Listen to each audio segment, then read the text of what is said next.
কখনো শুনেছেন একটা পরীক্ষার 6 বছর কেটে গেছে তবুও সেই পরীক্ষার এখনো মামলা চলছে, তার কোনো নিয়োগ হয়নি, যার সাথে জড়িয়ে রয়েছে লাখো লাখো স্টুডেন্টসদের স্বপ্ন, যারা সেই পরীক্ষার সাথে যুক্ত ছিল বা যারা আগামী দিনে সেই পরীক্ষাটি দিয়ে চাকরি পাওয়ার স্বপ্ন দেখছে? এরকমটা কখনো ভেবেছেন না? আপনারা কখনো ভাবতে পেরেছেন?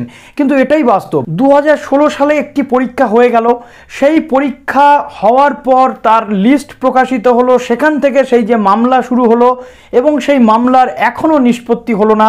একাধিকবার সেই পরীক্ষার রিক্রুটমেন্ট জটে আটকে রয়েছে।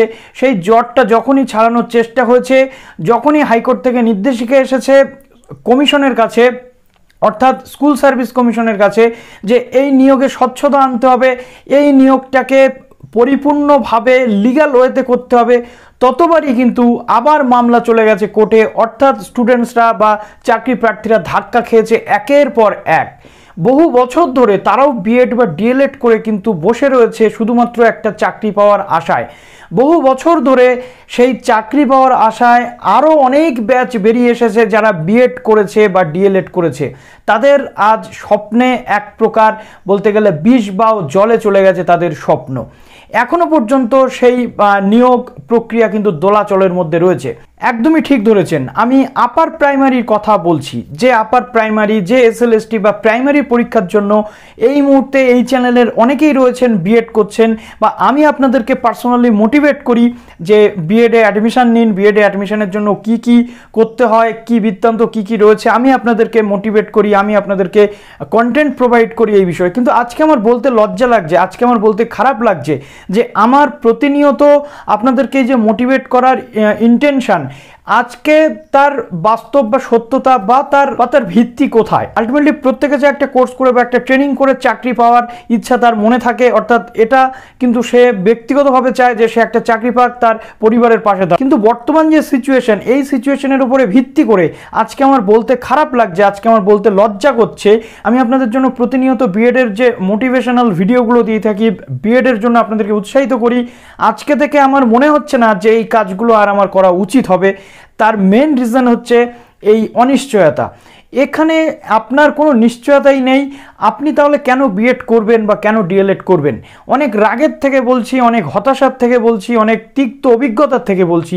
তার কারণ 2019 সালের 1 অক্টোবর যখন একটা মামলার নিষ্পত্তি হলো, সেই মামলাতে যাতে স্কুল সার্ভিস কমিশন এই নিয়োগটাকে সম্পূর্ণরূপে করতে পারে, অলরেডি 3 বছর হয়ে গেছিল যে এবার এর একটা বিহিত হওয়া দরকার। তখন কোর্ট কমিশনকে নির্দেশ দিয়েছিল যে প্রত্যেকটা স্টুডেন্টসদের সেই রেজাল্ট পাবলিশ করতে হবে, লিস্ট পাবলিশ করতে হবে, যেখানে স্টুডেন্টসদের নাম্বার থাকবে, স্বচ্ছভাবে নিট অ্যান্ড ক্লিনভাবে একেবারে জাস্টিফিকেশনের সাথে তাদেরকে নিয়োগ করা হবে, যাতে কেউ কোনো কমপ্লেন না করতে পারে।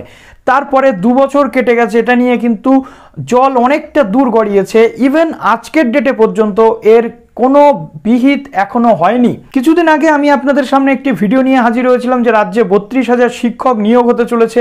সেই পুরনো ক্যান্ডিডেটদের পরীক্ষা যা হয়েছিল তার থেকেই নিয়োগ, নতুন কোনো নিয়োগের কিন্তু কোনো সম্ভাবনা এখন নেই, কেননা পুরনোদের নিয়োগই এখনো কমপ্লিট হয়নি। সেই কেস এখনো কোর্টে ঝুলছে। অর্থাৎ এই পজিশনে দাঁড়িয়ে যেখানে 14,500 নিয়োগের একটা সম্ভাবনা দেখা যাচ্ছিল ওই আপার থেকে 2016 থেকে, তার জন্য যে ইন্টারভিউ লিস্ট প্রকাশ করা হলো সেখানেও সমস্যা তৈরি হলো, সেটা নিয়েও আবার কিন্তু কোর্টে মামলা হলো। কেন? সেই প্রশ্ন একটাই, অস্বচ্ছতার অভিযোগ, অস্বচ্ছতা এবং দুর্নীতির অভিযোগ দীর্ঘদিন ধরে যেটা আমরা দেখে আসছি। কিন্তু বর্তমানে যে সমস্ত ক্যান্ডিডেটরা রিসেন্ট ইয়ার্সে পাশ করেছে বিএড বা গ্র্যাজুয়েট হয়ে বিএড করার স্বপ্ন দেখছে বা ডিএলএড করার স্বপ্ন দেখছে, তাদের আলটিমেটলি ভবিষ্যৎটা কি? আজকে এই ভিডিওতে আমি বলতে বাধ্য হচ্ছি আপনাদের কাছে যে বিএড বা ডিএলএড করার জন্য আগামী প্রজন্মের সামনে আর কোনো মোটিভেশন কিন্তু কাজ করবে না দিনের পর দিন যদি এরকমভাবে চলতে থাকে। আপনারা যারা বর্তমানে রানিং বিএড ক্যান্ডিডেট এবং যারা 21-23 সেশনে ভর্তি হওয়ার জন্য স্বপ্ন দেখছেন, তাদের একটা জিনিস কিন্তু মাথায় রাখা দরকার যে আলটিমেটলি এটার পরে আপনাদের পরিণতিটা কি হবে। আপনারা বিএড করে কি চুপচাপ বসে থাকবেন, নাকি আপনারা বিএডের পরে আপনাদের ট্র্যাক চেঞ্জ করতে বাধ্য হবেন?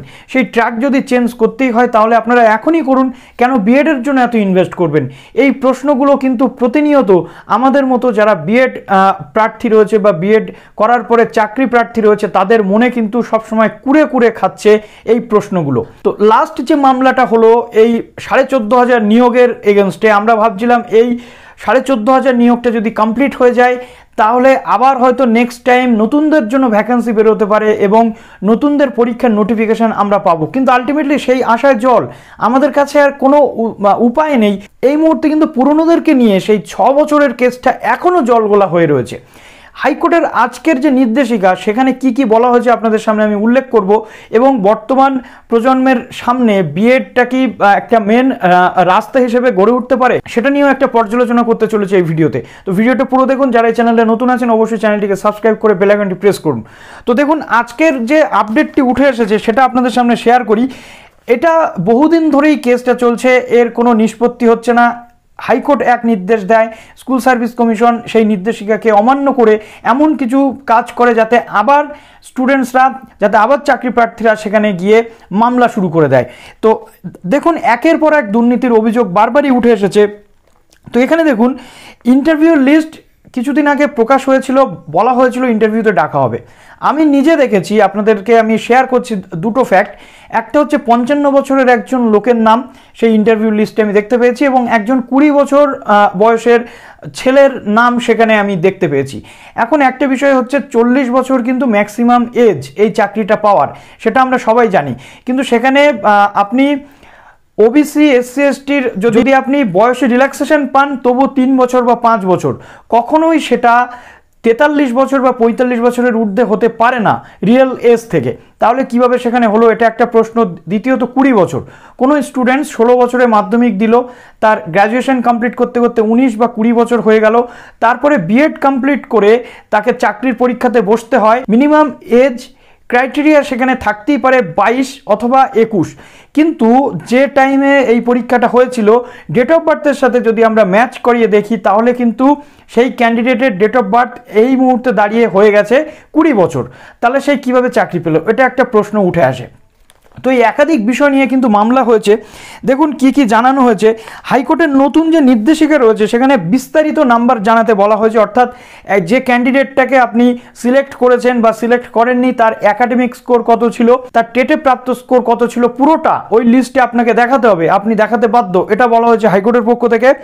এবং স্পষ্টভাবে জানতে চাওয়া হয়েছে তাও কি 7 দিনের মধ্যে সেই স্কোরটা বা হাইকোর্ট যা যা নথি চেয়েছে স্কুল সার্ভিস কমিশনের কাছ থেকে সেটা জানতে চাওয়া হয়েছে। এবং হাইকোর্ট আজকে সবচেয়ে বড় কথা, স্কুল সার্ভিস কমিশনকে বলা হয়েছে যে এই কমিশনকে বরখাস্ত করা উচিত, কেননা এই কমিশন একের পর এক সমস্যার মধ্যে দিয়ে যাচ্ছে, একটা নিয়োগ ঠিক করে করতে পারে না।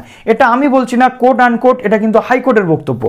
তো ইন্টারভিউতে যাদের ডাকা হয়নি তাদেরকে কেন ডাকা হয়নি সেটাও সেখানে জানাতে বলা হয়েছে, এবং তাদের স্কোরটাকেও কিন্তু সেখানে শো করতে বলা হয়েছে। এবং 7 দিনের মধ্যে কোর্ট যা যা চেয়েছে এই সব কিছু যদি ঠিকঠাকভাবে স্কুল সার্ভিস কমিশন প্রোভাইড করতে পারে তবেই এই নিয়োগের উপর থেকে স্থগিতাদেশ উঠবে, না হলে কিন্তু স্থগিতাদেশ ওঠার কোনো সম্ভাবনা নেই। অর্থাৎ স্থগিতাদেশ ওঠার সম্ভাবনা নেই মানে এই নিয়োগ কিন্তু কমপ্লিট হবে না, এবং এই নিয়োগ যদি কমপ্লিট না হয় নতুন যারা বিএড করছে বা অলরেডি যারা বিএড করে রয়েছে এখনও পরীক্ষা দেওয়ার সুযোগ পায়নি, যেমন 20-22 ব্যাচ, 19-21 ব্যাচ, সেই ব্যাচগুলোর কি হবে, বা আগামী দিনে যে সমস্ত ব্যাচরা পরীক্ষা দিতে আসছে তাদের কি হবে আলটিমেটলি, এটা নিয়ে কিন্তু যথেষ্ট দুশ্চিন্তা রয়েছে। ভাবতে হবে গভর্নমেন্টকে, ভাবতে হবে স্কুল সার্ভিস কমিশনকে, ভাবতে হবে হাইকোর্টকে। এটা একটা মানবাধিকারের প্রশ্ন, এবং এটা একটা স্টুডেন্টসদের স্বার্থ, এবং এটা একটা চাকরি প্রার্থীদের স্বার্থ। সুতরাং প্রত্যেককে এটাকে গুরুত্ব দিয়ে বিচার করতে হবে। বিচার পেতে কিন্তু এই 6 বছর ধরে চাকরি প্রার্থীরা মরিয়া হয়ে রয়েছে। তো একটা নিষ্পত্তি এবার হোক, যাতে আগামী প্রজন্মের কাছে বা নতুন যারা বিএড করতে আসছে তাদের কাছেও একটা নতুন স্বপ্ন তারা দেখতে শুরু করে, যে না, যে রাস্তাটাতে আমরা হেঁটে চলেছি স্মুথ হয়ে গেছে, আমাদেরকে আরও বেশি করে মোটিভেটেড থাকতে হবে এবং চাকরির জন্য প্রিপারেশন নিতে হবে। কিন্তু একটা চাকরির পরীক্ষা যদি দীর্ঘদিন আটকে থাকে তাহলে এই যে সেকশন B.Ed D.El.Ed যে সেকশনগুলো, এই সেকশনগুলোতে কোন ক্যান্ডিডেটরা ভর্তি হবে বা শিক্ষকতার স্বপ্ন দেখবেও বা কারা, এটা কিন্তু আমাদের সমাজকে ভাবতে হবে, আমাদের বর্তমান যে শিক্ষা বিভাগ রয়েছে সেই উচ্চশিক্ষা বিভাগকে ভাবতে হবে। নাহলে দেখুন আলটিমেটলি এই লাইনটাতে বা এই যে জেনারেল লাইন বা যে শিক্ষকতার লাইন, এই লাইনটাতে আর কিচ্ছু বেঁচে নেই। কেননা এখানে কিছু বেঁচে যখনই থাকবে, যখনই এই রিক্রুটমেন্টটা ঠিকঠাক হবে, 6 বছরের মধ্যে যদি একটা নিয়োগ কমপ্লিট না হয়, একটা পরীক্ষা যদি না হয়, তাহলে বছরের পর বছর এতগুলো বিএড ক্যান্ডিডেট, এতগুলো ক্যান্ডিডেট চাকরি প্রার্থীরা কিন্তু বসেই যাবে এবং আলটিমেটলি তারা হতাশ হয়ে যাবে। তো এই করে আর কতদিন চলবে? এটার একটা বিহিত হওয়া চাই। আপনাদের কাছে আমার অনুরোধ যে আপনারা এটা নিয়ে এবার একটু সরব হন, চাকরি প্রার্থীদের পাশে দাঁড়ান এবং যারা বর্তমানে বিএড করছে বা আগামী দিনে বিএড করতে আসছে তাদেরকে কিছুটা হলেও স্বপ্ন দেখার সুযোগটা করে দিন। এটা আপনাদের কাছে আমার অনুরোধ। দীর্ঘদিন ধরে একই জিনিস চলতে পারে না, দীর্ঘ 6 বছর ধরে একই জিনিস চলে আসছে। এবার অন্তত রিকোয়েস্ট, এবার অন্তত এই জিনিসটা বন্ধ হোক, স্বচ্ছতার সাথে এই আপার প্রাইমারি নিয়োগটা অন্তত কমপ্লিট হোক। ধন্যবাদ সবাইকে যারা এই ভিডিওটি দেখলেন। ভিডিওটি লাইক ও শেয়ারের মাধ্যমে আমাদের পাশে থাকবেন এবং আমি ঠিক বলেছি নাকি ভুল বলেছি অবশ্যই কমেন্ট সেকশনে জানাবেন।